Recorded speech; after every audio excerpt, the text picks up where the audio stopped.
Hello minasan, konbawa. Naglalakad kami papuntang park dahil medyo traffic ngayon pag nagsasakyan pa kami. Malapit lang naman ang park. Habang naglalakad kami, kita na namin ang fireworks display or hanabi.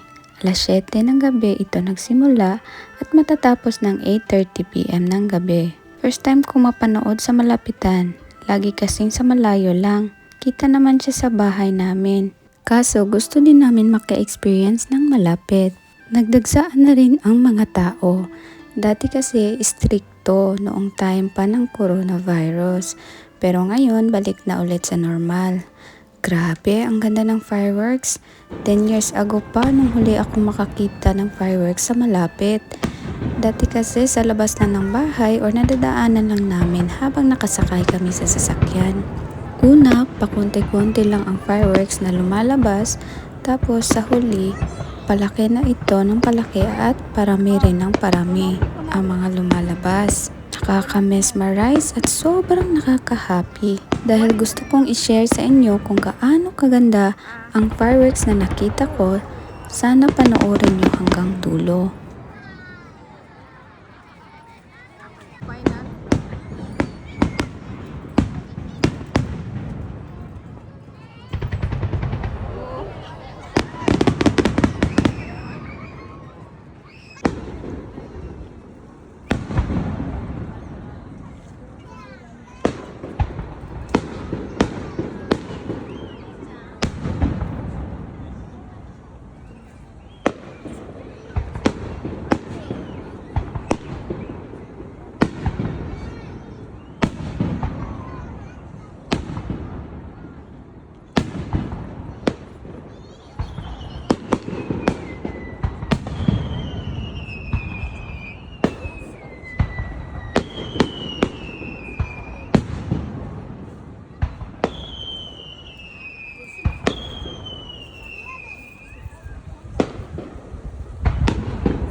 Kubi tayo. Kubi. Siguro.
Grabe yung pasabog sa finale. Sobrang ganda, diba? O siya, hanggang dito na lang ang vlog ko. Pauwi na rin kami. Thank you sa panonood. Matane!